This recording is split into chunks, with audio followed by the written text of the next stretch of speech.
वो जब हम के साथ काम करते थे, अरविंद केजरीवाल का उदय हो रहा था, तो ये कहती थी कि मैंने दिल्ली ऐसी बनाई है कि लोग याद रखेंगे दिल्ली को। और जब हम देखते हैं शीला दीक्षित जी की दिल्ली, बीजेपी भी तारीफ करती थी, कांग्रेस भी तारीफ करती थी, आज दिल्ली को बिल्कुल नर्क बना दिया गया था।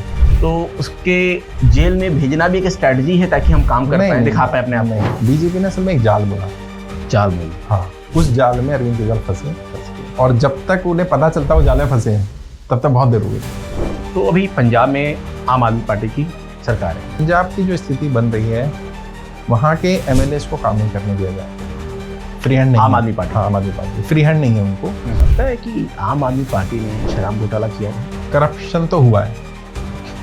हाँ, अरविंद केजरीवाल की सहमति के करप्शन हो ही नहीं सकता। हाँ, तो क्या मैंने आम आदमी पार्टी की बर्बादी के कारण अरविंद केजरीवाल बोल सकते हैं क्या? बर्बादी तो नहीं कहूंगा, लेकिन हाँ, ये जो छवि पे डेंट पड़ा, डिग्रोथ का कारण। व्यक्तिगत रूप से मैं समझता हूँ आम आदमी पार्टी को अगर अलग करके देखें और अरविंद केजरीवाल को अलग करके देखें तो अरविंद केजरीवाल के ऊपर डेंट है। कि ये पार्टी क्या लगता है समाप्ति की ओर जा रही है या फिर इन्हें कुछ चांस है ग्रो का? ये कह सकते हैं कि आम आदमी पार्टी के अंत की शुरुआत हो चुकी है। नमस्कार, जय हिंद दोस्तों, मेरा नाम जफर नकवी है और आज हम एक नए पॉडकास्ट में एक राजनीतिक मुद्दे को लेके आए हैं, जहाँ पे हमारे साथ हैं शहनवाज चौधरी सर, और हम बात करने वाले हैं आम आदमी पार्टी के ग्रोथ को लेके कि आने वाले दिन में आम आदमी पार्टी क्या ग्रो करने वाली है, किस तरह से ग्रो करने वाली है।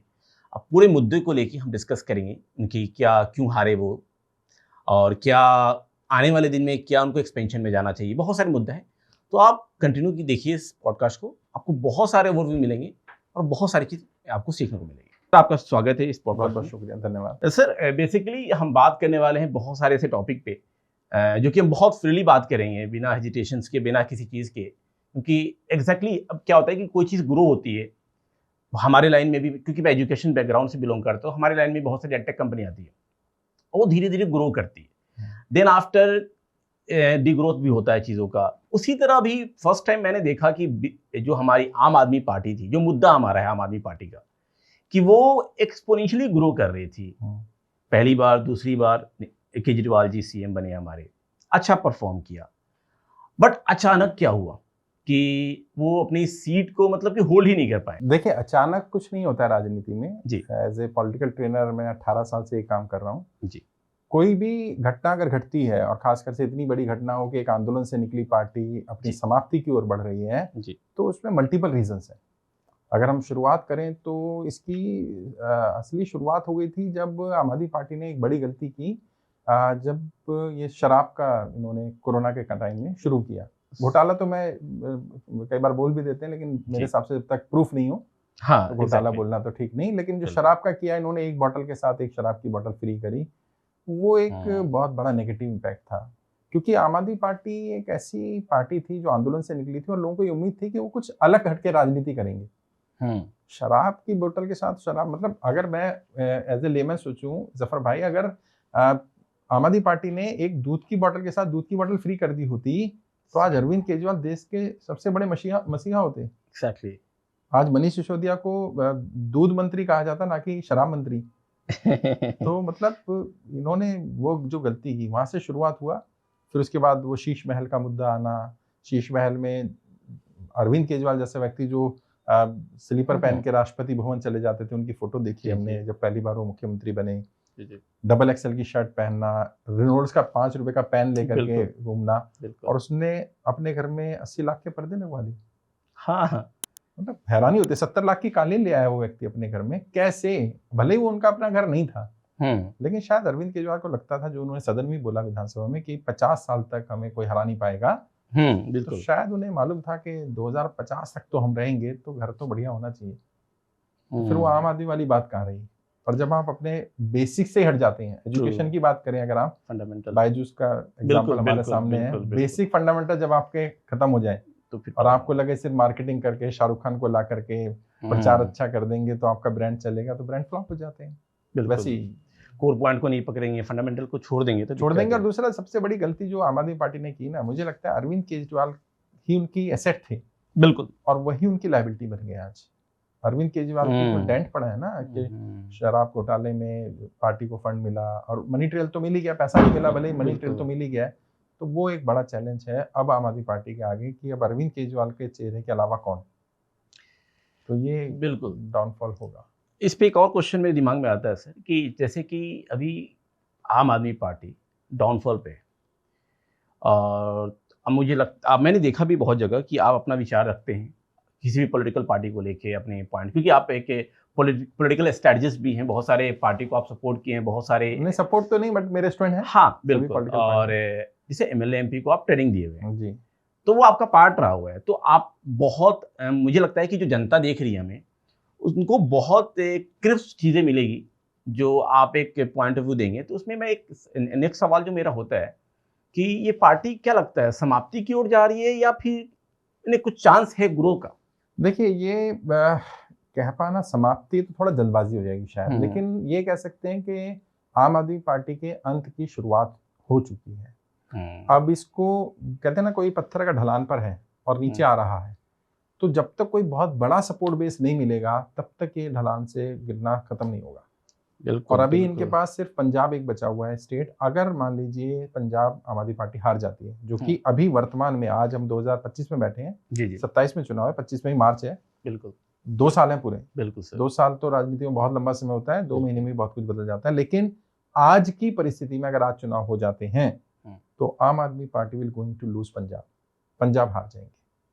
अगर पंजाब हार जाती है आम आदमी पार्टी, तो फिर आम आदमी पार्टी के अस्तित्व पर बहुत बड़ा प्रश्न चिन्ह लगेगा। और वैसे भी जो मैं अक्सर बोलता हूं कि जिन पार्टियों की कोई अपनी आइडियोलॉजिकल बेस नहीं होता ना, उनका ग्रोथ भी ऐसी होता है एक्सपोनेंशियल, और डाउनफॉल भी ऐसी होता है, क्योंकि आइडियोलॉजी नहीं है। अभी देश में 2 आइडियोलॉजी चल रही है, एक भारतीय जनता पार्टी की और एक कांग्रेस की। अब माने ना माने, आप हो सकता है बीजेपी को पसंद करें, आप कांग्रेस को करें, किसी को भी ना करें, लेकिन 2 आइडियोलॉजी, 2 धड़े हैं। बिल्कुल बिल्कुल बिल्कुल। अब इन 2 के अलावा तीसरा कोई तब आ सकता है जब उसकी आइडियोलॉजी हो। ऐसा नहीं है बाकी आइडियोलॉजी नहीं है, जैसे लेफ्ट फ्रंट एक आइडियोलॉजी है, भले ही इंडिया में उतना अभी नहीं है। बीएसपी एक आइडियोलॉजिकल बेस्ड पार्टी है, तो वो कभी समाप्त नहीं होगी, कम हो जाएगी, उसकी जगह कोई और पार्टी ले लेगा, आइडियोलॉजी है। आम आदमी पार्टी, मैं आपसे पूछता हूँ जफर भाई, आप तो एजुकेशनिस्ट हैं, क्या आइडियोलॉजी आम आदमी पार्टी की? कोई आइडियोलॉजी नहीं है। हाँ, फ्री की चीजें दे देना, ये देना, ये आइडियोलॉजी तो नहीं होती ना। बिल्कुल बिल्कुल। आइडियोलॉजी सिर्फ बाबा साहब अम्बेडकर का फोटो लगा लेना, ये आइडियोलॉजी नहीं है। हाँ बिल्कुल। आपने पार्टी का संविधान बनाया, संविधान में लिखा गया कि 3 साल तक राष्ट्रीय संयोजक कोई एक व्यक्ति रह सकता है और 2 बार लगातार रह सकता है जी, उसके बाद चेंज ही होगा, यानी 6 वर्ष। बिल्कुल। आज आम आदमी पार्टी को बने हुए 14 वर्ष 13 वर्ष हो गए हैं। अरविंद केजरीवाल लगातार संयोजक बने हुए, कैसे? उन्होंने एक संविधान संशोधन कर दिया कि जब तक चाहें तब तक कोई भी एक व्यक्ति राष्ट्रीय संयोजक रह सकता है। सही बात। तो आप तानाशाही तो खुद ही दिखा रहे हो अपने घर में। पार्टी आपके अपने घर की तो नहीं है। बिल्कुल। आपके पिताजी की पार्टी थोड़ी थी जो आप लेकर के आए थे, जनता ने मिलकर पार्टी बनाई थी। तो किसी और को राष्ट्रीय संयोजक बनाओ। और अगर अरविंद केजरीवाल के पास कोई एक भी ऐसा वफादार व्यक्ति नहीं है कि जिसको राष्ट्रीय संयोजक बना सके, तो ये भी एक बड़ा क्वेश्चन मार्क है कि आपको सब पे शक हो रहा है। मनीष जी को बना दो, राजेश जी को बना दो, सौरभ भारद्वाज जी को बना दो। समस्या क्या है कि राघव चड्ढा तो चलो उन पर अभी आइडियोलॉजिकल, उन्हें भी डर लग रहा है कि कहीं वो इधर उधर ना चले जाए, जिसकी संभावना भी लग रही है। लेकिन सवाल ये नहीं है, सवाल है कि क्या आम आदमी पार्टी अपनी गलतियों को सुधारेगी और उस डाउनफॉल को रोकेगी? रोकने में अरविंद केजरीवाल को क्या साइडलाइन करेंगे वो? क्योंकि अरविंद केजरीवाल के आसपास जो चाटुकार हैं वो तो कभी नहीं चाहेंगे कि अरविंद केजरीवाल हटें। बिल्कुल। तो फिर पार्टी को समाप्त हो जाएगी। फिर और कौन रोकेगा? अगर पंजाब हार जाते हैं और अरविंद केजरीवाल फिर भी टिके रहते हैं, फिर तो प्रॉब्लम आएगी। और प्रॉब्लम वो दिख रही है पंजाब में। अगर मैं जा रहा हूँ, मिल रहा हूँ, पंजाब में क्या है, एक तो पंजाब एंटी बीजेपी स्टेट है पूरा। 3 एमएलए हैं ऑल दो बीजेपी के, लेकिन वहाँ बीजेपी का कुछ ज्यादा है नहीं, आइडियोलॉजिकली लड़ाई रहती है। बिल्कुल। कांग्रेस को लेकर सिंपैथी है। हाँ, क्योंकि कांग्रेस ने जो चन्नी साहब की सरकार चली 6 महीना, या उससे पहले भी सरकार चली, सरकार कोई ज्यादा खराब नहीं चलाई कांग्रेस ने। ऑल्दो आम आदमी पार्टी का एक फ्लो था तो उसमें लोगों ने वोट कर दिया। और पंजाब एक इमोशनल ड्रिवन स्टेट है। पंजाब भावनाओं से चलता है। उनकी भावनाओं को कोई हर्ट करे, कोई दिल्ली से बैठ के पंजाब नियंत्रण में करना चाहे, पंजाब के मुख्यमंत्री को हटा के खुद बनना चाहे, या राज्यसभा जाना चाहे पंजाब से, तो पंजाब इसको एक्सेप्ट नहीं करता है। और पंजाब के जिस तरह से रिसोर्सेज का मिसयूज हो रहा है, अभी अरविंद केजरीवाल विपासना पे गए और देखिए 50-60 गाड़ियों का काफिला, और उनके नेता मतलब इतनी मूर्खता करते हैं आम आदमी पार्टी के बाद। सोचता हूँ वो दिखा रहे हैं योगी जी का काफिला कितना बड़ा है, वो दिखा रहे हैं मध्य प्रदेश के मुख्यमंत्री का काफिला। अरे भाई, वो आंदोलन से निकली पार्टी नहीं है। करेक्ट। योगी जी ने थोड़ी कहा था मैं गाड़ी नहीं लूंगा, सिक्योरिटी नहीं लूंगा। उन्होंने एक्सेप्ट किया सब कुछ। उन्होंने कहा हम करेंगे, तुमने कहा था हम नहीं लेंगे, फिर तुम इतनी बड़ी चीजें ले रहे हो और पंजाब का पैसे का दुरुपयोग करोगे तो पंजाब माफ कर देगा? नहीं करेगा, पंजाब हरा देगा। ये हर एक केस में देखा जाता है। मैंने देखा अक्सर एजुकेशन में कुछ चीज़ें मेरे सामने गई। अब मैं नाम नहीं लेना चाहूँगा। नहीं, नाम क्यों नहीं लेंगे, नाम लीजिए, नाम तो भाई खुल के बात करते हैं इसमें क्या। जफर भाई देखो क्या है, नहीं ये पॉलिटिकल थोड़ा मामला नहीं था इसलिए मैं नाम नहीं ले रहा हूँ। एजुकेशन का मामला, जैसे कि हमारे आनंद कुमार जी सुपर 30, ठीक है। सो वो अपना डिवोट किए, अपना अच्छा कर रहे हैं लाइफ में, ठीक है, अच्छा किए। उनका ही मामला ये था कि वो एकदम बहुत कम पैसे में बच्चों को पढ़ाते हैं, बट उतनी रियलिटी नहीं थी जी दिखाई गई हमारी सुपर 30 मूवी में, जो भी था। देखिए वो तो खैर मूवी अलग चीज होती हाँ। है, बट मैं मानता हूँ कि आम आदमी पार्टी के लिए एक बड़ा चैलेंज तो है। तो इसी बड़ा चैलेंज के तहत एक और क्वेश्चन आता है कि जो अभी बचे हुए हमारे सांसद हैं कहाँ आम आदमी पार्टी कहाँ सांसद है? मैंने विधायक हैं, जो भी लोग हैं, 3 सांसद हैं लोकसभा में, हाँ, बाकी राज्यसभा वो क्या करें? मतलब कि एक उनके लिए भी कश्मोकश की लाइफ हो गई है कि रहें यहाँ पे, देखो मैं या चला जाए। जफर भाई मेरा एक स्टूडेंट है, नाम तो नहीं लूंगा उनका, नाम लेना तो मेरे लिए भी खतरनाक ले सकते हैं आप। नहीं नाम लूंगा तो क्या, उनकी अभी पार्टी में है ऑलरेडी। अच्छा। तो पता चला पार्टी से, आम आदमी पार्टी। हाँ। अच्छा। तो वो आए और वो मेरे से कहते हैं कि सर अब मेरा भविष्य क्या। जबकि वो अच्छी पोजीशन पर हैं और अरविंद केजरीवाल एंड कंपनी के बिल्कुल कोर ग्रुप के साथ हैं। और उन्होंने फिर ये बताया कि कई एमएलएज भी मेरे संपर्क में हैं, 1-2 एमएलएज भी हैं जो मेरे नोन हैं, उनसे मैंने बात की, पंजाब के कई एमएलए से मैंने बात की, कई नेताओं से बात की।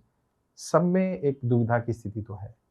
कन्फ्यूजन ये है कि अगर आम आदमी पार्टी समाप्त होती है और तब जाते हैं पार्टी छोड़कर, फिर तो तब शायद कोई वैल्यू नहीं करेगा उतनी।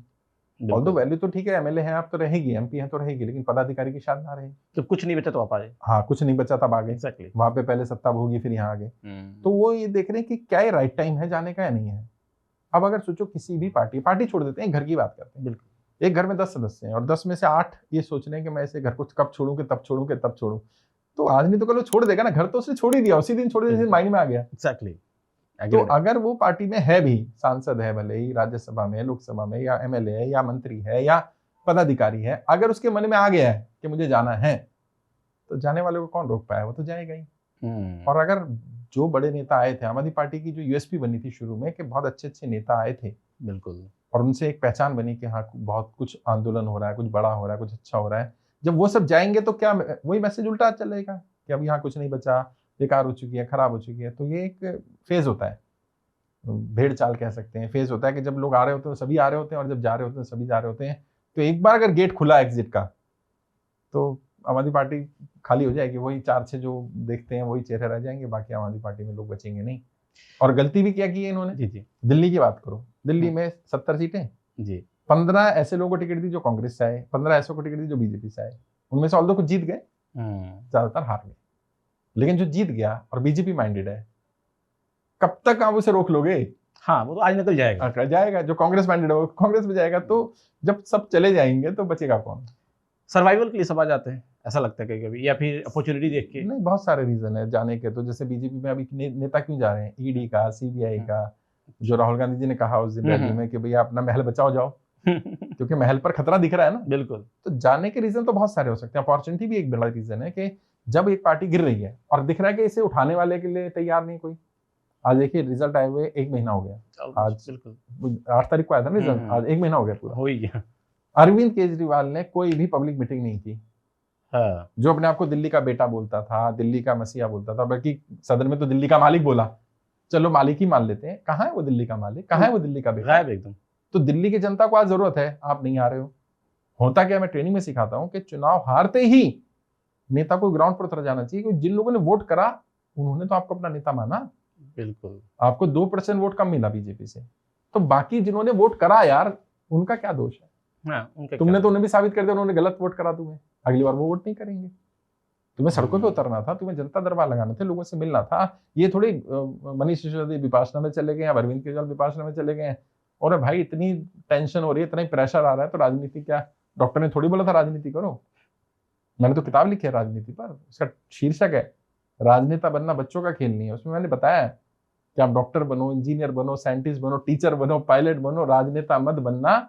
अपना घर फूंक कर तमाशा देखने का फील्ड है राजनीति। तो अरविंद केजरीवाल ने क्यों राजनीति चुनी, अगर उन्हें विपासना इतनी चाहिए कि 10 दिन गायब, 10 दिन फोन भी नहीं लेंगे, और आज तो 1 महीना हो गया। कहीं मेरे पास लगातार 2 क्वेश्चन है, बट पहला क्वेश्चन मैं पूछता हूँ कि जैसे कि जो बीजेपी का इलेक्शन हुआ था दिल्ली का, ठीक है?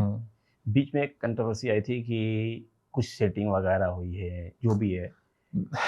और बाकी इनके लीडर जेल में देखो भी जफर थे। भाई, मैं सच्चाई बताऊं, हाँ, मैंने ब्लंटली मैं पूछ रहा हूँ। आज तक मैं इसको एक्सेप्ट नहीं कर पाया कि सेटिंग हुई है, क्योंकि बहुत सारे क्या होता है ना कि बहुत सारे केस में क्या होता है कि उनके कुछ लीडर थे जेल में थे, ठीक है?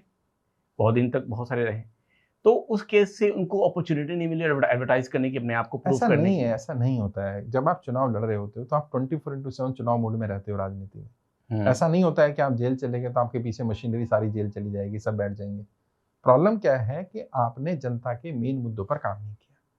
और एक जो बड़ी गलती रही, जो मतलब शायद दिख नहीं रही है लेकिन गलती हुई है, एक पॉलिटिकल ऑब्जर्वर के नाते, पॉलिटिकल ट्रेनर के नाते मैं आपको बताता हूँ, शायद ऑडियंस भी इसको हाँ करेगी। बिल्कुल।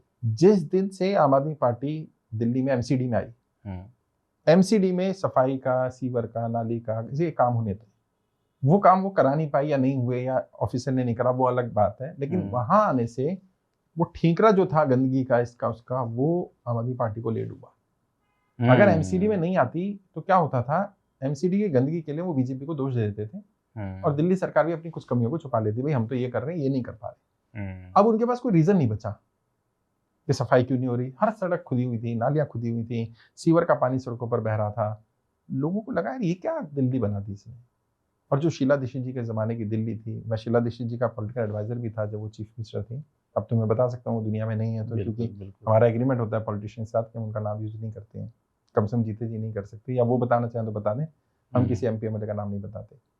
तो वो जब हम उनके साथ काम करते थे, अरविंद केजरीवाल का उदय हो रहा था, तो ये कहती थी कि मैंने दिल्ली ऐसी बनाई है कि लोग याद रखेंगे दिल्ली को। और जब हम देखते हैं शीला दीक्षित जी की दिल्ली, बीजेपी भी तारीफ करती थी, कांग्रेस भी तारीफ करती थी, आज दिल्ली को बिल्कुल नर्क बना दिया गया था। तो दिल्ली की जनता को लगा यार ये देश की राजधानी, देश के बाकी राज्य आगे बढ़ रहे हैं और मोदी जी का, बीजेपी का दिल्ली में इतने लंबे समय तक सत्ता में ना आना, वो भी एक जनता हो गया कि एक मौका दिया जाए, केंद्र में भी बीजेपी हो जाए, राज्य में बीजेपी हो जाए। और अभी मैं आपके पॉडकास्ट में बता सकता हूँ कि अगले महीने चुनाव है एमसीडी मेयर के, एमसीडी में भी बीजेपी आने वाली है, भी कंफर्म है, मेयर बीजेपी अपना बना लेगी क्योंकि वो माहिर है इस काम में और उनके पास अब नंबर भी है, बहुत सारे पार्षद भी छोड़कर आ गए और एंटी डिफेक्शन लॉ जो है वो एमसीडी में अप्लाई नहीं होता। सही। तो वो लोग जो हैं वो आ जाएंगे। तो मुझे लगता है कि कहीं ना कहीं का स्ट्रेटजी था, मुझे ऐसा लगता है, मैंने आप बताएंगे बेहतर, कि बीजेपी वालों का ये स्ट्रेटजी था। ठीक है, मैं किसी के साइड नहीं हूँ, अभी मैं बहुत न्यूट्रल बात कर रहा हूँ, मैं एक पॉलिटिकल स्ट्रेटजिस्ट से बात कर रहा हूँ और जनता के टुवार्ड्स एक इन्फॉर्मेशन ला रहे हैं कि क्या स्ट्रेटजी था। स्ट्रेटजी था कि हो सकता है ऐसा, मैं पूछ रहा हूँ कि जैसे कि ये जो लोग जेल में गए थे, ठीक है, पहला चीज, तो उसके जेल में भेजना भी एक स्ट्रेटजी है ताकि हम काम कर पाए, दिखा पाए अपने आप। नहीं, देखिए क्या है, मैंने एक वीडियो भी बनाया था इस पर। बीजेपी ने असल में एक जाल बुना। हाँ, उस जाल में अरविंद केजरीवाल फंस गए और जब तक उन्हें पता चलता वो जाल में फंसे हैं तब तक बहुत देर हो गई थी। हाँ, निकल नहीं पाए। जाल क्या था मैं बताता हूँ, थोड़ा विस्तार से बताना पड़ेगा। बीजेपी ने देखा कि यार हम आम आदमी पार्टी को क्यों नहीं हरा पा रहे, तो देखा इनकी यूएसपी है, एक आम इंसान है, मफलर मैन टाइप की इमेज शुरू में होती थी, डबल एक्सल की शर्ट पहनना, उल्टे सीधे बटन लगाना, रिनोल्ड का पेन रखना, तो ये एक आम इंसान है, वैगनार में चलना, कट्टर ईमानदार, छवि पर कोई दाग नहीं है कि बेईमान है या गड़बड़ की है, प्लस कोई लग्जरी लाइफ नहीं जी रहा है आम आदमी। फिर उनका जो मॉडल है, जो उन्होंने शिक्षा का मॉडल सो कॉल्ड या मोहल्ला क्लिनिक का मॉडल रखा, उसमें गरीब लोगों को फायदा हो रहा है, फिर बिजली फ्री, पानी फ्री, ये हो रहा है। तो बीजेपी को लगा इसकी काट करनी है तो हमें सब एंगल पे काम करना पड़ेगा। और फिर अब जो आपने टर्म यूज की स्ट्रेटजी, अब स्ट्रेटजी बनाई बीजेपी ने, क्या स्ट्रेटजी बनाई, अरविंद केजरीवाल की कमियों को ढूंढा जाए। अरविंद केजरीवाल ने एक सेल्फ गोल करा, शराब नीति वाला। पैसा गया कहाँ गया सबको पता है, गोवा चुनाव में यूज हुआ, उसका मनी ट्रेल भी आ गया, ऑल्दो पैसा नहीं मिल रहा था, चुनाव में पैसा मिलता भी नहीं है, वो तो खर्च हो गया बिल्कुल, लेकिन लोग तो पकड़े गए। भाई सुकेश है और लोग हैं, बहुत सारे PAs हैं इनके जेल में हैं, बहुत सारे मोबाइल फोन तोड़े अरविंद केजरीवाल और मनीष सिसोदिया ने, तो क्यों तोड़े, एप्पल के फोन क्यों तोड़े उन्होंने, अगर कुछ नहीं था तो सब कोर्ट में है, चार्जशीट में है। तो हुआ क्या कि बीजेपी ने वो कट्टर ईमानदार की छवि तोड़ दी शराब घोटाले से। शराब घोटाला अगर बीजेपी चाहती या LG साहब चाहते तो जब ये हो रहा था तभी रोक सकते थे फाइल को, LG ने नहीं रोका, उन्होंने करने दो, कोई बात नहीं, पकड़ लेंगे इनको। फिर जब शीश महल बनाया अरविंद केजरीवाल ने, तब बीजेपी ने नहीं रोका उनको। नरेंद्र मोदी की केंद्र में सरकार थी, केंद्र सरकार नहीं मना दे देती, DDA तो केंद्र सरकार के अंदर में आता है ना, PWD को भी रोक सकती थी राज्य वाले को केंद्र सरकार, कि नहीं हम इतना बड़ा महल नहीं बनाने देंगे, बनाने दिया। पर्दे ले आओ, ये ले आओ, वो भी एक स्ट्रेटजी थी। हाँ, 50 करोड़ रुपए खर्च कर दो। अरविंद केजरीवाल को लगा यार काम हो रहा है, कौन रोक रहा है, एमएलए तो मुख्यमंत्री तो हम नहीं बनना है। और फिर जब अरविंद केजरीवाल की छवि जो आम इंसान की थी वो खत्म हुई, सिक्योरिटी ले ली उन्होंने, कांग्रेस से गठबंधन कर लिया उन्होंने बड़ा बंगला बना लिया, उन्होंने शराब घोटाला कर दिया, तो वो दोनों छवि डेंट हो गए। मौके पे चौका मारा। आम इंसान की छवि भी नहीं रही और वो भी छवि नहीं रही। तो जब दोनों छवि खराब हो गई आम आदमी की, अरविंद केजरीवाल की, और सारा कैंपेन जो था अरविंद केजरीवाल के चेहरे पर था, फिर अरविंद केजरीवाल को जेल भेज करके ये साबित करने की कोशिश की बीजेपी ने कि देखो करप्शन हुआ है। ऑल्दो अभी भी वो बेल पर है और मुझे पूरी उम्मीद है, मैं आपके पॉडकास्ट पे बात बोल सकता हूं कि जल्दी ही अरविंद केजरीवाल और उनकी टीम जेल होगी फिर से, और ये फास्ट ट्रैक पर बीजेपी चाहेगी कि इनको जेल में भेजा जाए। हो सकता है जेल में इसलिए ना भेजे बीजेपी कि उनका यूज करे गुजरात में या बाकी राज्यों में जहाँ चुनाव होने हैं कि भाई जाके कांग्रेस को हराओ, ये भी हो सकता है। तो बीजेपी के पास तो खोने के लिए कुछ है ही नहीं। बीजेपी की दिल्ली में सरकार भी बन गई है और उम्मीद है कि बीजेपी अच्छी सरकार चलाएगी भी, काम भी करेगी, क्योंकि बहुत लंबे समय बाद मौका मिला है बीजेपी को।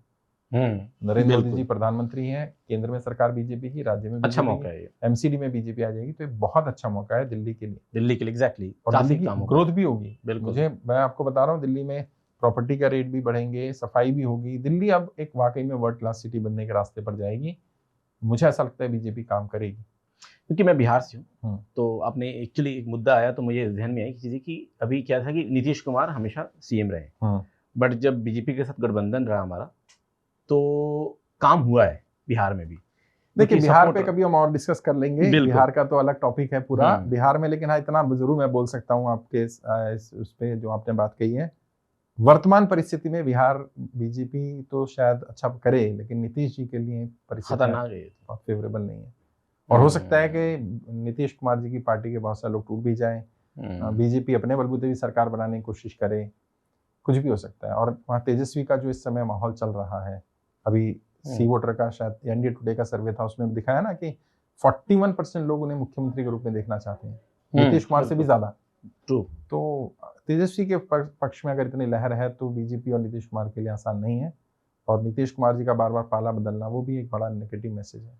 बट इस पर कभी और बात करेंगे। बिल्कुल सर। तो एक क्वेश्चन और है कि जो हमारे जब आम आदमी पार्टी आई थी तो एक हमारे नेता थे, कवि थे कुमार विश्वास जी। वो क्वेश्चन का पार्ट नहीं था बट मेरे जहन में आया क्योंकि अभी शादी उनकी बेटी की हुई है, और हमारे पीएम नरेंद्र मोदी जी भी गए थे शादी में, बहुत सारे लोग गए थे, इन्फ्लुएंसर गए थे, काफ़ी अच्छा लगा, शादी में अटेंड किया उन्होंने, काफ़ी मेरे नोन भी कुछ गए थे।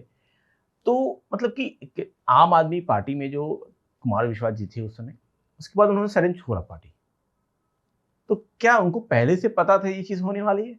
नहीं, पहले से तो देखिए किसी को नहीं पता होता है, लेकिन रीजन तो कुमार विश्वास जी ज्यादा अच्छा बता पाएंगे। लेकिन मुझे ऐसा लगता है जैसे योगेंद्र जी के साथ मेरा थोड़ा संपर्क है, जी उन्हें ऑब्जर्व भी किया, प्रशांत भूषण जी के साथ बातचीत की, तो शायद अरविंद केजरीवाल को ये लगता है कि उनसे बड़ा नेता कोई पार्टी में नहीं रहना चाहिए, क्योंकि कुमार विश्वास की फैन फॉलोइंग आज भी ज्यादा ही है और उस समय तो सबसे ज्यादा थी। मतलब मैं समझता हूँ अगर कुमार विश्वास नहीं होते तो ये पार्टी उतनी बड़ी और आंदोलन उतना बड़ा नहीं हो पाता, क्योंकि हम सब भी कुमार विश्वास के फैन हैं और उनको सुनते थे। बिल्कुल, कोई दीवाना कहता है और बाकी चीजें, और तब हम भी यंग थे, वैसे तो 10-12 साल पहले आंदोलन में इसमें जाना बहुत नॉर्मल सी बात लग रही थी कि हाँ हमारे सामने कुछ बड़ा हो रहा है। लेकिन कुमार विश्वास जी को, मतलब किसी भी नेता को अगर ये लगने लगे कि उसकी वहाँ जगह ठीक नहीं है, फिट नहीं है, तो उन्हें छोड़ ही देना चाहिए। उन्होंने छोड़ा, आज वो उससे ज्यादा बेहतर मकाम पर है। बेहतर कहा सर आपने, बिल्कुल सही बोला। और अब हम ट्रैक पे आते हैं, थोड़ा सा ट्रैक से डाइवर्ट ना हो, तो अभी पंजाब में आम आदमी पार्टी की सरकार है, तो क्या इस जो इलेक्शन हुआ दिल्ली में, जो इफेक्ट देखा गया, तो क्या इसका इफेक्ट पंजाब में भी पड़ने वाला है? और आने वाले दिन में क्या आम देखिए मैंने पंजाब के बारे में बता ही दिया, पंजाब में मैं जाता रहता हूँ, जी मेरी टीम भी है पंजाब में। पंजाब की जो स्थिति बन रही है, वहाँ के एमएलए को काम नहीं करने दिया जा रहा, फ्री हैंड नहीं, आम आदमी पार्टी, हाँ आम आदमी पार्टी फ्री हैंड नहीं है उनको। जो दिल्ली मॉडल था ना कि अरविंद केजरीवाल ही सर्वे सर्वा होंगे, वहां पर भगवंत मान जी को वही फ्री हैंड है और वही तय कर रहे हैं सब कुछ। मतलब कई विधायकों ने बताया कि उनको छोटे छोटे अधिकारियों को ट्रांसफर करने का या उनकी कंप्लेंट कर दें तो उसमें भी एक्शन नहीं हो रहा है। तो जब कोई विधायक काम ही नहीं करा पाएगा, तो फ्री हैंड काम नहीं करेगा, तो वो अपनी जनता को कैसे सेटिस्फाई करेगा?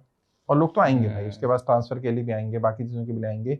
और विधायक जो बने ना पहली बार में, वो बहुत साधारण लोग बन गए।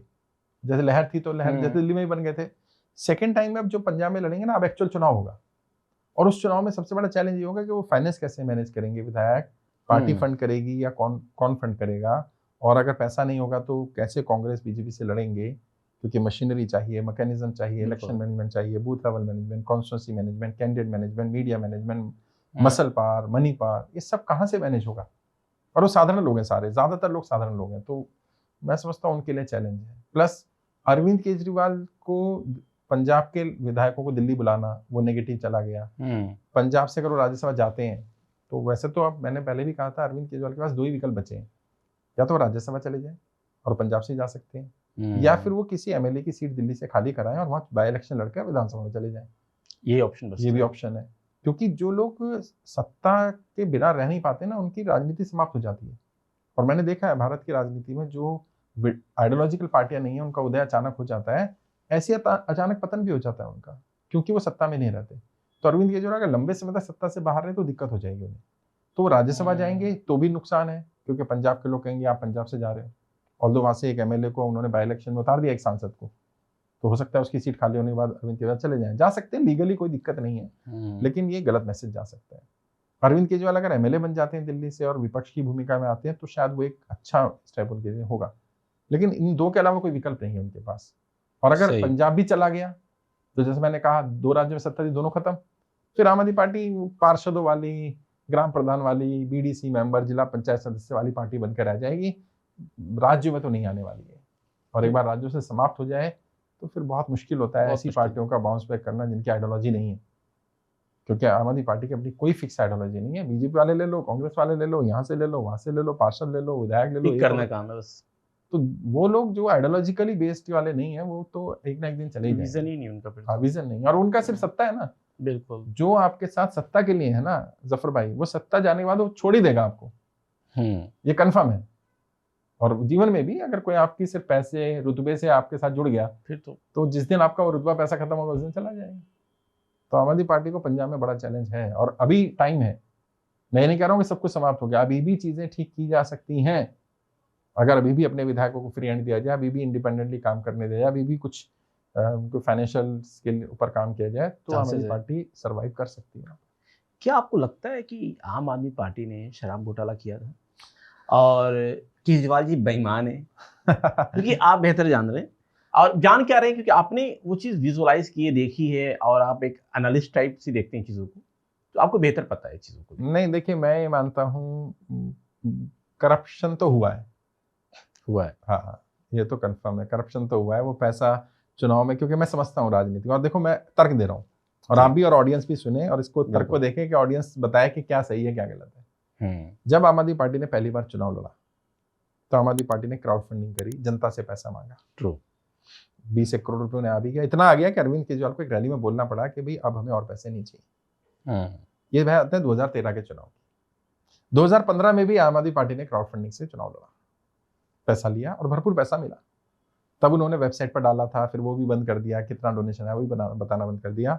2020 चुनाव में आम आदमी पार्टी ने कोई क्राउड फंडिंग नहीं करी, और फिर पैसे वाले उम्मीदवार आ गए, बीजेपी से आ गए, कांग्रेस से आ गए, तो उन्होंने पैसा फिर एमसीडी में सुनने में मिला के बहुत पैसे का खेल हुआ, टिकट में, इसमें उसमें, फिर ये शराब घोटाला हो गया। तो आम आदमी पार्टी के पास पैसा आ गया, ऐसा मुझे लग रहा है, और वो पैसा आया तो चुनाव में यूज हुआ। तभी गोवा में अच्छा चुनाव लड़ा, गुजरात में अच्छा चुनाव लड़ा, पंजाब में अच्छा चुनाव लड़ा गया, सरकार बना ली गई।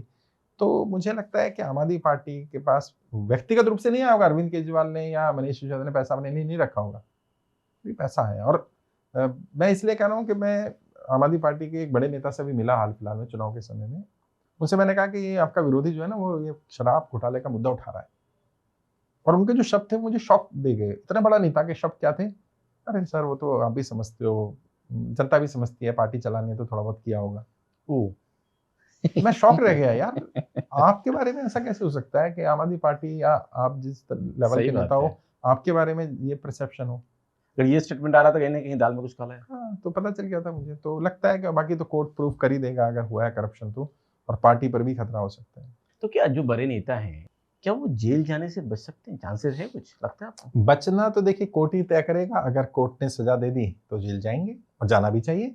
और मैं तो हाँ। बल्कि मैंने तो कहा है, एक वीडियो में बताया मैंने, अगर अरविंद केजरीवाल और उनके नेताओं ने करप्शन करा है तो जितनी सजा दूसरों को मिलती है उससे डबल मिलनी चाहिए इनको। बिल्कुल। डबल क्यों मिलनी चाहिए? एक तो इन्होंने करप्शन करा, दूसरा इन्होंने जनता का विश्वास तोड़ा, धोखा दिया। धोखा दिया। बिल्कुल। कि आप छवि बना के आए ईमानदार की, छवि बनाई कट्टर ईमानदार की, हम बेईमानी नहीं करेंगे, करप्शन नहीं करेंगे, और आपने फिर घोटाला किया है। इस विश्वास को तोड़ने का जो पाप है, ये पाप है, इस पाप की तो सजा मिलनी ही चाहिए। और कोर्ट दे ना दे, कुदरत सजा देगी, नियति सजा देगी। जब आपने हर गली मोहल्ले में शराब के घोटाले खोल दिए, मंदिर मस्जिद गुरुद्वारे चर्च नहीं देखे, उसके आसपास ना हो, और आप एक शराब की बोतल के साथ शराब की बोतल फ्री कर रहे हो, शिक्षा मंत्री को शराब मंत्री आपने बना दिया, और आप उस पर अपनी वाहवाही करो कि हमने शराब से रिवेन्यू इकट्ठा कर लिया। शर्म की बात है, ये गर्व की बात नहीं है कि आप शराब बेच के रिवेन्यू इकट्ठा कर रहे हैं, आप किसी और चीज से रिवेन्यू इकट्ठा करते। आपको ऐसा क्या मरी पड़ गई थी कि आपको पैसा लेकर के शराब का काम करना पड़ा? तो क्या क्या आपने साबित कर दिया कि कोई नया व्यक्ति आएगा आंदोलन करेगा तो अब आंदोलन ही नहीं करेगा, कोई जनता कही अरे ये भी केजरीवाल निकलेगा। राइट। थोड़ा सा आंदोलन की कोई बात करे, लोग कहेंगे अरे ये दूसरा केजरीवाल, सपोर्ट ही नहीं होगा। हाँ, सपोर्ट ही नहीं मिलेगा। तो आपने विश्वासघात किया है, जनता के विश्वास को तोड़ा है, उसकी सजा तो जरूर मिलनी चाहिए। जैसे कि बिल्कुल आपने जो बोला है, और ये जो स्ट्रेटजी था कहीं ना कहीं सीएम का ही होता है, क्योंकि पार्टी का मुख्य जो होता है, बिल्कुल यार, बिना अरविंद केजरीवाल की सहमति के करप्शन हो ही नहीं सकता ना। हाँ, तो क्या अरविंद, मैंने आम आदमी पार्टी की बर्बादी के कारण अरविंद केजरीवाल बोल सकते हैं क्या? बर्बादी तो नहीं कहूंगा, लेकिन हाँ, ये जो छवि पे डेंट पड़ा, डिग्रोथ का कारण व्यक्तिगत रूप से मैं समझता हूँ आम आदमी पार्टी को अगर अलग करके देखें और अरविंद केजरीवाल को अलग करके देखें तो अरविंद केजरीवाल के ऊपर डेंट है, बड़ा डेंट है। और वो इसीलिए मैं कह रहा हूँ कि शायद आने वाले समय में अरविंद केजरीवाल एक लायबिलिटी बनने जा रहे हैं आम आदमी पार्टी। अब वो एसेट नहीं रहेंगे, अब वो लायबिलिटी होंगे। अरविंद केजरीवाल से जितनी जल्दी आम आदमी पार्टी छुटकारा पा ले उतना बेहतर है, अगर आम आदमी पार्टी को अपना अस्तित्व जिंदा रखना है। क्योंकि अरविंद केजरीवाल के ऊपर है करप्शन के आरोप। अरविंद केजरीवाल ने क्या कहा दिल्ली की जनता से कि सीट पर उम्मीदवार मत देखना भाई, हर सीट पे मैं ही लड़ रहा हूँ। जो बीजेपी वाला आया, कांग्रेस वाला, सबको दे देना टिकट, बोला हर सीट पे मैं लड़ रहा हूँ। और फिर क्या बोला, एक पॉडकास्ट में बोला था उन्होंने, शायद नेटिव इंटरव्यू में बोला कि भाई मैं जब तक मुख्यमंत्री नहीं बनूंगा, जब तक दिल्ली की जनता मुझे वोट देकर दोबारा ना चुन ले, दिल्ली की जनता जब चुन लेगी तो मैं मान लूंगा कि दिल्ली की जनता मानती है मैं करप्ट नहीं हूँ, यानी एक रेफरेंडम मिल जाएगा। और पता है क्या करते अरविंद केजरीवाल अगर जीत जाते तो? अरविंद केजरीवाल ये बताते कि कोर्ट में जो चल रहा है वो सब ड्रामेबाजी है, बीजेपी ने झूठ बोला है, जनता की अदालत ने हमें बरी कर दिया क्योंकि हम मुख्यमंत्री बन गए। और उन्हें विश्वास था। बिल्कुल। अरविंद केजरीवाल ने जब सदन में ये बोला विधानसभा में कि नरेंद्र मोदी जी इस जन्म में हमें नहीं हरा पाएंगे, तो वो उनका ओवर कॉन्फिडेंस नहीं था, वो एक्चुअल में कॉन्फिडेंस था। क्योंकि उनको लगता था दिल्ली की जनता को हमने इतना मूर्ख बना रखा है फ्री बिजली फ्री पानी के चक्कर में, बाकी चीजों के चक्कर में, कि जनता हमारे करप्शन को स्वीकार कर लेगी। उन्हें ये नहीं पता था कि ये जनता कभी परमानेंट किसी की नहीं होती, और कोई जनता को अपना गुलाम सोचे तो वो तो संभव नहीं है। भारत में जनता उखाड़ फेंकती है। अरविंद केजरीवाल ने कहा कि दिल्ली की जनता मुझे निर्दोष साबित कर देगी, मैं मुख्यमंत्री बन जाऊंगा। अच्छा, दिल्ली की जनता ने साबित कर दिया आप करप्ट हो, मैं भी तो दिल्ली का वोटर हूँ। बिल्कुल बिल्कुल। दिल्ली की जनता ने जब ये कह दिया कि आप वोटर, आप करप्ट हैं, तो अब तो माना जाएगा।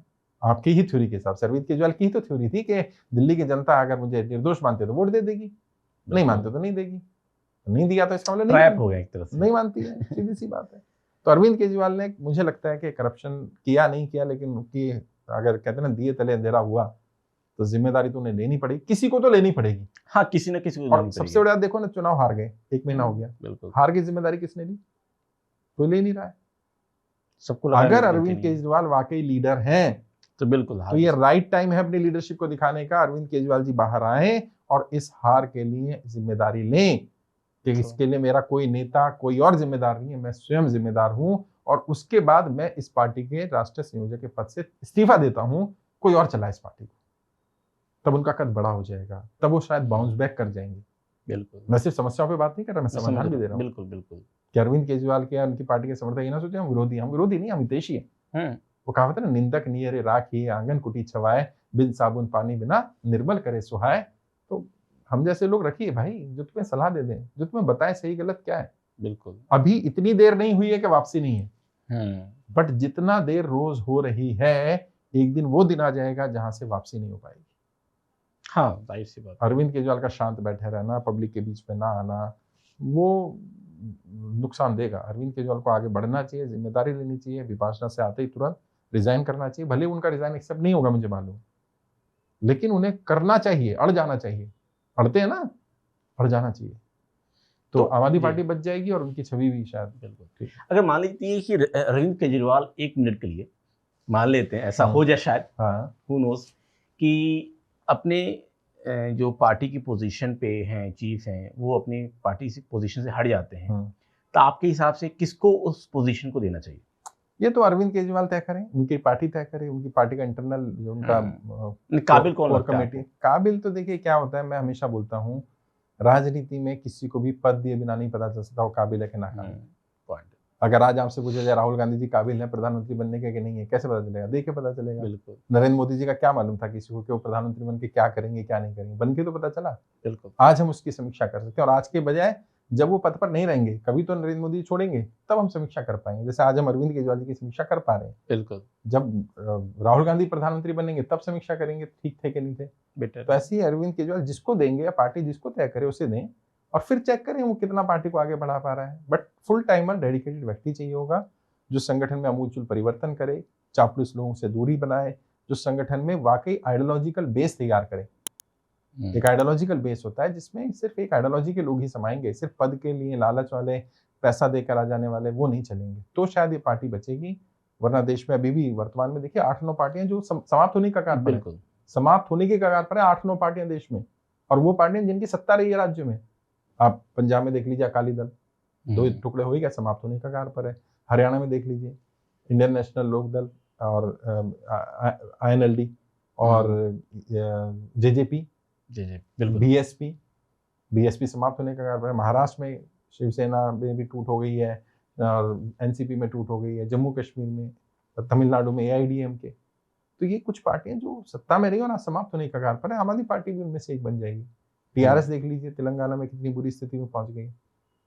तो अरविंद केजरीवाल को तुरंत युद्ध स्तर पे डिसीजन लेने पड़ेंगे और छोड़कर फिर एक कार्यकर्ता के रूप में काम करके देखें ना, क्या सुरक्षा, क्या गाड़ी, क्या वो जनता के बीच आए यार, पोल पर चढ़े, लाइट काटें, ये करें वो करें, तब लगेगा। जब बीजेपी जीती थी, अनाउंसमेंट हुआ था दिल्ली का, हाँ दिल्ली का, हाँ। तो कुछ, क्योंकि मैं भी थोड़ा बहुत इंटरेस्ट तो रखता ही हूँ पॉलिटिक्स में, क्योंकि मेरे घर वाले पॉलिटिक्स से ही हैं, तो वहां पे मैंने आम आदमी पार्टी के पोस्ट पे बधाइयों का मैसेज देखा, हर एक लीडर का ऑलमोस्ट, केजरीवाल जी का, पार्टी की तरफ से सब कुछ। तो क्या ये इंडिकेशन तो नहीं है कि फ्यूचर में ये बीजेपी के साथ कोलैबोरेट होने वाले हैं? नहीं, कभी भी डायरेक्ट होना चाहिए। डायरेक्ट कोलैबोरेशन तो मुझे नहीं लगता आम आदमी पार्टी का होगा, क्योंकि आम आदमी पार्टी को देखो दिल्ली में भी देखें तो सेकुलर वोट या मुस्लिम वोट काफी मिला। अगर हम मुस्लिम एरिया की बात करें तो एक सीट छोड़ दें तो सारी सीटें आम आदमी पार्टी ने जीत ली, जबकि कांग्रेस भी लड़ रही थी, कांग्रेस भी मुस्लिम उम्मीदवार थे, फिर भी आम आदमी को वोट मिला। ऑल्दो शायद अगली बार नहीं मिलेगा, क्योंकि अब उन्हें भी समझ में आ गया जनता को कि बीजेपी आ जाती है, बीजेपी के डर से कुछ फर्क नहीं पड़ना है।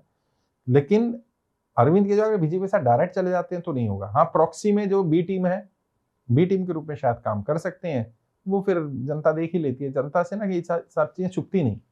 भारत के वोटर्स का, भारत के इलेक्टोरल्स का एक बहुत बढ़िया चीज क्या है कि बहुत पॉलिटिकली मेच्योर वोटर है। और आप बिहार से हैं, मैं यूपी से हूँ, तो यूपी बिहार का वोटर तो बहुत ही मेच्योर है। बिल्कुल, मतलब उसे कोई मूर्ख बना दे, वो वोटर मूर्ख बना देगा भाई। नेता वोटर के हिसाब से चलते हैं, ना कि वोटर नेता के हिसाब से चलता है। तो अरविंद केजरीवाल मूर्ख नहीं बना पाएंगे और ना उन्हें बीजेपी के साथ जाना चाहिए। बीजेपी के साथ जाना तो सुसाइडल है उनके लिए। फिर तो सारी बात कांग्रेस जो बोलती थी बी टीम वो सब सच हो जाएगा। प्रॉक्सी में भी लड़ेंगे तो भी नुकसान ही होगा। और जिस तेजी से के साथ राहुल गांधी जी या कांग्रेस वापस से बाउंस बैक कर रही है, बिल्कुल, मुझे लगता है कि अरविंद केजरीवाल को कांग्रेस के साथ ही आना पड़ेगा। और अरविंद केजरीवाल जी के लिए एक रास्ता ये भी है कि वो कांग्रेस या राहुल गांधी को अपना लीडर स्वीकार करें और कांग्रेस के साथ मिलकर लड़ें चुनाव। जहां जहां जाएंगे कुछ ना कुछ मिल जाएगा। चाहे गुजरात की बात कर लें या कहीं और राज्य में भी 1-1, 2-2, 4-4 सीटें बनती रहेंगी। आहिस्ता आहिस्ता पार्टी फिर रिवाइव कर जाएगी। 5 साल लगेंगे। आज ही कांग्रेस को या राहुल गांधी जी की लीडरशिप को स्वीकार करें, उनसे जो भी बातचीत करनी है, माफी मांगनी है या जो भी करना है आपस में खत्म करें कि भाई जो हुआ हुआ। क्योंकि कांग्रेस ने तो बता दिया कि हम जिताएं ना जिताएं, या जिताने की ताकत हो ना हो, हराने की ताकत तो है हमारी। बिल्कुल। और कांग्रेस अब ऐसा मौका दोबारा देगी नहीं किसी पार्टी को कि वो उसका वोट ले जाए। तो अरविंद केजरीवाल के पास एक ऑप्शन है कि वो कांग्रेस के साथ गठबंधन करें, ना कि बीजेपी के साथ। और जाएंगे भी नहीं बीजेपी के साथ, तो क्योंकि बहुत सारा आइडियोलॉजिकल बेस वोट जो है, जो भले ही आम आदमी पार्टी की सच आइडियोलॉजी नहीं है, लेकिन सेकुलरिज्म तो है। बिल्कुल, बाबा साहब अम्बेडकर की फोटो तो लगी है, शहीद आजम भगत सिंह की फोटो तो लगा रखी है उन्होंने, भले ही दिखावे के लिए सही, लेकिन मुझे नहीं लगता कि कभी वो बीजेपी के साथ जाएंगे। काफ़ी अच्छा इंटरेक्शन हुआ सर आपके साथ। कुछ रैपिड फायर खेलते हैं। 2-3 क्वेश्चंस हैं। पहला चीज़ कि क्योंकि हम किसी पार्टी के खिलाफ और किसी के फेवर में नहीं बात कर रहे हैं। नहीं, हम तो करते ही नहीं। हाँ, बिल्कुल। देखो, मेरा तो इंस्टीट्यूट है। बिल्कुल। मेरे यहाँ सभी पॉलिटिकल पार्टियों के नेता आते हैं। बिल्कुल। तो मैं कभी भी किसी के पक्ष या विपक्ष की बात नहीं करता। और हाँ, न्यूट्रल भी इसलिए नहीं हो सकता क्योंकि सच्चाई वाला पक्ष तो मेरा रहता ही। हाँ, जो सच है वो है। हाँ, वो चाहे किसी को बुरी लगे चाहे अच्छी लगे। कई लोग कहते हैं साहब हम न्यूट्रल हो। मैं न्यूट्रल कैसे रह लूं यार? न्यूट्रल क्या होता है? राजनीति में न्यूट्रल कुछ होता है क्या? या तो मुझे सच बोलना पड़ेगा और सच किसी को तो कड़वा लगेगा ही। हाँ, अगेंस्ट वालों को लगेगा। भाई जब मैं बोलता हूँ कि अरविंद केजरीवाल ने गड़बड़ की है तो अरविंद केजरीवाल के समर्थक क्या खुश होंगे? नहीं, बिल्कुल नहीं होंगे। और जब मैं कहूंगा कि कांग्रेस ने यहाँ गलतियां की है तो कांग्रेस का समर्थन। जब मैं बीजेपी की बात करता हूँ, बीजेपी व्यापारियों पे काम नहीं कर रही है, व्यापार पे और ग्रोथ पे काम करना चाहिए, तब बीजेपी वाले कहते हैं यार ये तो भाई हम तो सबके दुश्मन है। बिल्कुल, क्योंकि हम सच बोलते हैं। सर एटलीस्ट 5 ऐसे काम दिखाइए, बताइए आप, क्योंकि आप दिल्ली वोटर भी यहाँ यूपी से बिलोंग करते हैं, जो आम आदमी पार्टी ने अच्छा काम किया आपके हिसाब से दिल्ली में। दिल्ली में देखो 14 साल के शासन में 11 साल लगभग 11 राज किया। तो देखिए उसमें शिक्षा का मॉडल थोड़ा ठीक रहा, स्कूलों में इम्प्रूवमेंट हुआ। ऑल्दो मैं भी दिल्ली से पढ़ा हूँ, I born and brought up in Delhi only. तो भले मेरा जन्म यूपी का रहा, बट मैं तो 1.5 साल का था तो दिल्ली मेरे डैड ले आए थे मुझे। तो दिल्ली के स्कूल पहले भी अच्छे थे, प्रतिभा विकास विद्यालय हुआ करते थे, अच्छे स्कूल होते थे, गवर्नमेंट स्कूल दिल्ली के बहुत अच्छे थे और हॉस्पिटल भी बहुत अच्छे, तभी पूरे देश से लोग आते थे दिल्ली, अभी भी आते हैं। अरविंद केजरीवाल को विरासत में अच्छा मिला मॉडल, उस मॉडल को उन्होंने और अच्छा बेहतर बनने की कोशिश की और सस्टेन किया, ये अच्छी बात थी। दूसरा, जो हर लेवल पे करप्शन होता है हर सरकार में, अरविंद केजरीवाल ने वैसा कुछ नहीं किया, ऐसा लगा। शराब घोटाले को अगर हटा दें थोड़ी देर के लिए तो कोई ऐसे घोटाले का बड़ा आरोप नहीं है।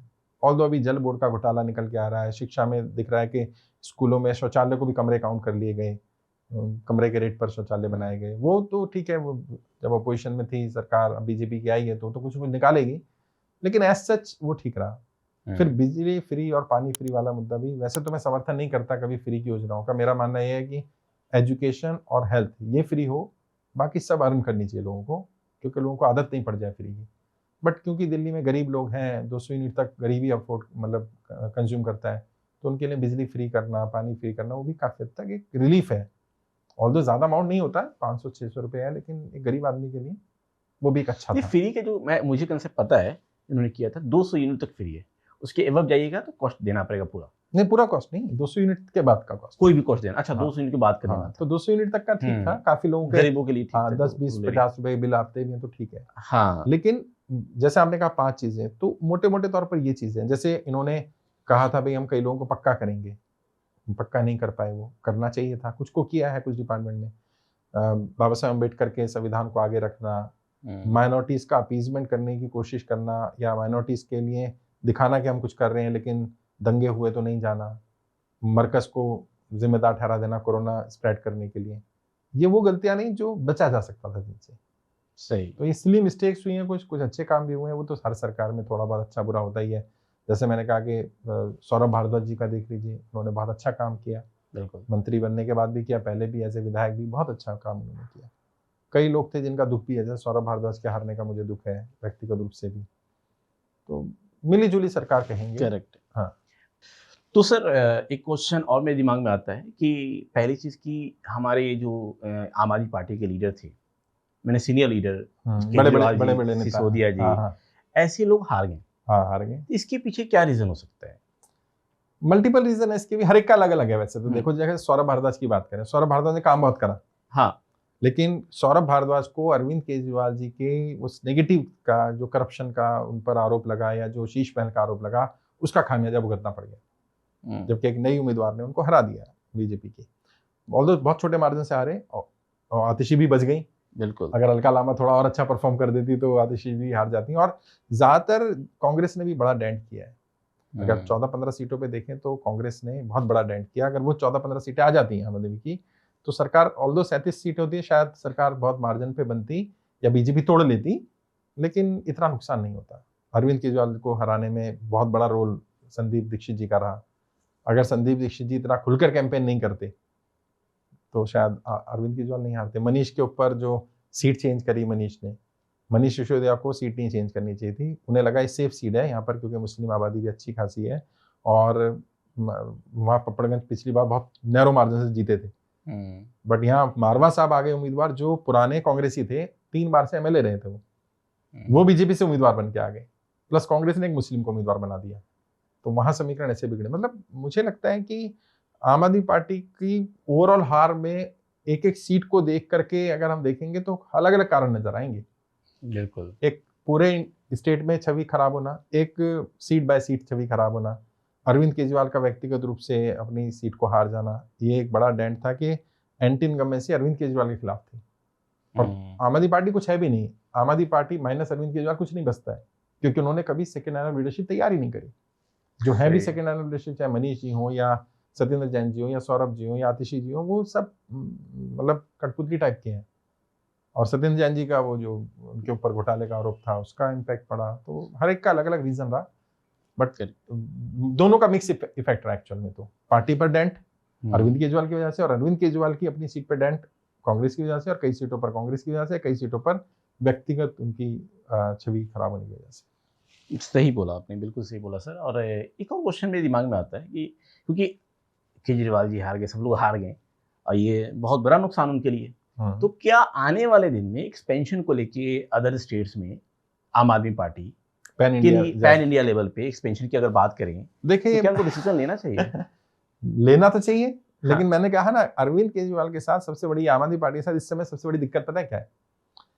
वो डिसीजन नहीं ले पा रहे हैं, और जो अनिर्णय की स्थिति होती है ना, वो बड़ी खतरनाक होती है किसी भी पार्टी के लिए। अगर अरविंद केजरीवाल को अपने आप को इससे बाहर निकालना है तो उन्हें पहले डिसीजन लेना पड़ेगा, उन्हें क्या करना है आगे। उन्हें पार्टी को चलाना है, उन्हें खुद की राजनीति को स्थापित करना है, खुद के डेंट को ठीक करना है, संन्यास लेना है, जो भी करना है तय करें। वैसे मैं समझता हूँ ये उनके पास टाइम है, फ्री टाइम हो गया, लोगों के बर्थडे विश कर रहे हैं। अरविंद केजरीवाल देखिए उनके बच्चों के बर्थडे विश कर रहे हैं, कोई कहता है साहब मेरे बेटे का बर्थडे अपनी टाइमलाइन पे डालो, तो अपनी टाइमलाइन पे ट्विटर पे वो डाल रहे हैं। मतलब हैरानी की बात है, कितने खाली हो गए। चलिए खैर वो अलग बात है, वो खाली है तो कुछ तो करेंगे ही, लेकिन पैन इंडिया एक्सपेंशन का टाइम है। अब वो पता नहीं पार्टी क्या सोच रही है, पार्टी या तो किसी एक स्टेट पे फोकस करे पहले, कि जैसे पंजाब, ये पंजाब को ठीक कर ले, सारी पार्टी अरविंद केजरीवाल सारे नेता जो फ्री हो गए अब दिल्ली में उनको लेके जाएं और वहां जाकर के काम करें। मौका जो है उसको सही मौका है बिल्कुल। या फिर पैन इंडिया अरविंद केजरीवाल निकले, लेकिन पैन इंडिया में भी प्रॉब्लम वही आएगी कि बी टीम की तरह काम करेंगे या गठबंधन में जाएंगे। या तो वो इंडिया गठबंधन में जाए, बिल्कुल। अब वो जाएंगे नहीं जाएंगे तो पता नहीं, ये तो अरविंद केजरीवाल तय करेंगे। और क्या इंडिया गठबंधन में अब उनका वो मतलब स्टेटस रहेगा, क्योंकि कुछ पुराना स्टेटमेंट कुछ अलग था उनका, शायद पुराना स्टेटमेंट तो वो कह रहे थे कांग्रेस को हम इंडिया गठबंधन से बाहर निकालेंगे। एग्जैक्टली। अब तो ये तो उनकी खुद की परफॉर्मेंस इतनी खराब हो गई, देखिए क्या होता है। नहीं तो मेरे हिसाब से मुझे लगता है कि पैन इंडिया जाना चाहिए कि नहीं आपके हिसाब से? हाँ जाना चाहिए, जाने से प्रॉफिटेबल है उनकी। हाँ मतलब नुकसान नहीं है उतना, नुकसान नहीं है। प्रॉफिट तो होगा नहीं होगा उतना नहीं कह सकता मैं, लेकिन नुकसान कुछ नहीं है। पैन इंडिया जाएंगे तो जो दूसरी पार्टियां राज्य की या जो वहाँ के नेता हैं उन्हें थोड़ा झटका लगेगा कि यार अभी हमें हरा ना दें। शायद हो सकता है बीजेपी को लगे कि दूसरे राज्यों में काम कर रहे हैं तो हमें फायदा पहुंचाएंगे, तो शायद जेल में ना डालें। तो अरविंद केजरीवाल को अपनी स्ट्रेटेजी तो बना तो रहे होंगे, मतलब मैं जितना अरविंद केजरीवाल को जानता हूँ खाली नहीं बैठे हो, भले ही जनता के बीच नहीं आ रहे, वो एक बड़ा नेगेटिव है, लेकिन वो कुछ दिमाग में खुराफात कर रहे होंगे। कहीं ना कहीं ब्यूरोक्रेट्स हैं तो कहीं ना कहीं दिमाग चल रहा होगा, कुछ दिमाग चल रहा होगा, कुछ और कर रहे होंगे। और जो अभी छवि खराब हुई है राजनीति में, मैं अक्सर बोलता हूँ भाई perception is more important then reality. तो इनकी छवि इतनी खराब हो गई है कि अब उसको ठीक कर पाना, क्योंकि जनता ने एक बार अगर वोट नहीं दिया और मान लिया करप्ट है, फिर तो उसको कैसे ठीक करें? चैलेंज हो गया, चैलेंज हो गया। और ये इसका इलाज नहीं है, ये ऐसी बीमारी है जिसका कोई सोल्यूशन नहीं है अरविंद केजरीवाल के पास भी और उनकी पार्टी के नेताओं के पास भी। और जो आपने कहा कि पैन इंडिया में जाएं तो वहां भी ये चैलेंज आएगा। भाई किसी राज्य में जाएंगे, मानो फॉर एग्जांपल अभी लेटेस्ट चुनाव बिहार में है, बिहार में चुनाव लड़ने जाती है आम आदमी पार्टी, तो पहले तो बिहार में ऑलरेडी अपनी इतनी पार्टियां हैं, तो बिहार के लोग दिल्ली की पार्टी को लेंगे क्यों? और बिहार वाले तो बड़े अपने राज्य को लेकर, अपनी भाषा को लेकर बड़ी अस्मिता को मेंटेन रखते हैं। अगर उन्हें किसी नए को चुनना होगा तो प्रशांत काम कर रहे हैं, उनको उनको मौका देंगे। हाँ काफी अच्छा काम कर रहे हैं, काफी अच्छा काम कर रहे हैं, ऑल्दो वो भी बीजेपी को फायदा पहुंचा रहे हैं क्योंकि जहाँ अभी बाई इलेक्शन में देखा ना, वो तो आने वाले दिन में पता चलेगा क्या स्ट्रेटजी है लोगों की। नहीं लोगों की क्या है, वो तो लोगों को दिख रहा है ना। प्रशांत को अगर वोट देते हैं तो कौन सा वोट जाएगा? माइनॉरिटी का वोट जाएगा। यादव वो तो उतना टूट नहीं रहा है, तो आरजेडी को ज्यादा नुकसान यादव वोट का तो नहीं होगा, लेकिन मुस्लिम वोट जा रहा है। बिल्कुल। और मुस्लिम वोट बीजेपी को तो जाता नहीं है, तो नहीं वो जाता किसको है। डैंट पहुंचा रहा है? वो तो महागठबंधन को डैंट पहुंचा रहा है, Exactly तो वही। वो भी देखना पड़ेगा मतलब। लेकिन अगर मान लो उस खेल में अरविंद केजरीवाल भी एंटर कर जाए बिहार में, तो किसका खेल बिगाड़ेंगे वो? इंडिया गठबंधन या महागठबंधन का? बिल्कुल, तो या तो वो गठबंधन में जाए तो ही फायदा है। तो फायदा है, बिल्कुल। लेकिन अब गठबंधन पे भी सवाल आएगा ही कि क्या गठबंधन में, इंडिया गठबंधन में अरविंद केजरीवाल को लिया जाए? मुश्किल है, क्योंकि गठबंधन में लेने की, क्योंकि अपना थॉट्स उनका था पहले से, तो उस गठबंधन में नहीं, उन्होंने जब ये बोला ना कि हम कांग्रेस को गठबंधन से बाहर देंगे, कर एग्जैक्टली, ये एक बड़ा मतलब ब्लंडर था। बड़ा पता बयान नहीं हो गया किसने सलाह दी भाई, क्या कांग्रेस के बिना कोई गठबंधन इंडिया में आप उम्मीद भी नहीं कर सकते यार। मुश्किल है, बहुत मुश्किल। वर्तमान में बीजेपी से मुकाबला अगर कोई कर सकता है तो कांग्रेस ही कर सकती है, और जो गठबंधन भी बनेगा उसको लीड कांग्रेस ही करेगी, तभी वो गठबंधन कहलाएगा। वरना तो छोटी छोटी पार्टियां मिलकर कुछ भी बना लें, वो गठबंधन थोड़ी होता है। अभी जो सरकार अभी प्रेजेंट में आई है बीजेपी, तो काफी मेहनत किया, काफी स्ट्रेटजी किया, काफी कोशिश किया, एंड देन आफ्टर अचीवमेंट होती है, तो अचीवमेंट होती है, सक्सेस है।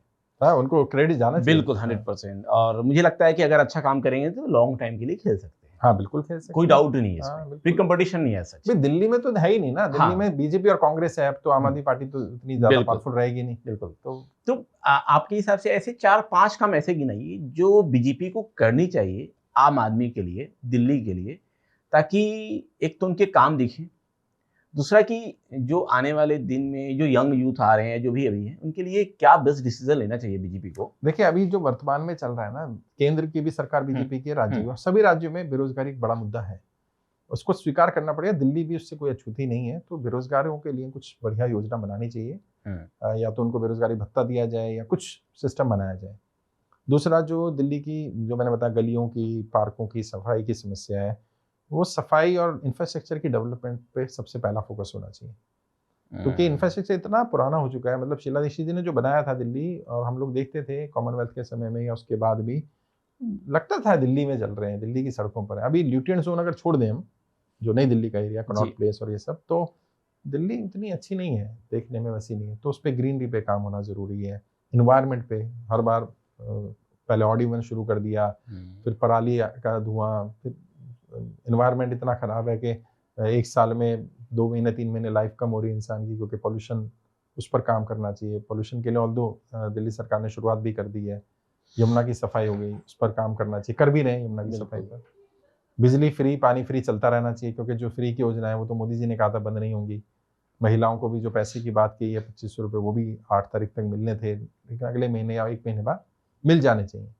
तो इन मुद्दों पे काम करें, एडमिनिस्ट्रेशन ठीक करें, और बदले की भावना से काम ना करें भाई। एग्जैक्टली। अब अरविंद केजरीवाल जी चले गए ना, जब जनता ने जिसको सजा दे दी, कहते ना मरे हुए को नहीं मारना चाहिए, अब तो बेचारा मर ही गया, अब क्या, और एक मौका मिला है तो प्रूफ करें। हाँ, प्रूफ करिए, और कितने लंबे समय बाद ना। बिल्कुल। आप सोचिए ना, 99 में सरकार गई थी बीजेपी की, और अभी 2025 में आई है, तो इतना लंबा एक टेन्योर बीजेपी को, मतलब 26 साल बहुत बड़ा पीरियड होता है। और बहुत बड़ा। नरेंद्र मोदी जी केंद्र में है, राज्य में बीजेपी है, और अभी एमसीडी में बीजेपी आ जाएगी, तो बीजेपी को तो और करेगी। मुझे पता नहीं क्यों अंदर से फील आ रही है कि भारतीय जनता पार्टी को ये मौका गवाएगी नहीं, वो अपना पूरा 100% देंगे वो, क्योंकि वो चाहेंगे कि चाहे राज्य में कहीं कोई हार जाए, जीत जाए, बीजेपी दिल्ली ना छोड़े, अब ये उनका टारगेट रहेगा, और इसीलिए मुझे लग रहा है कि अच्छा काम होगा। बिल्कुल सर, आखिरी क्वेश्चन है इस पॉडकास्ट का।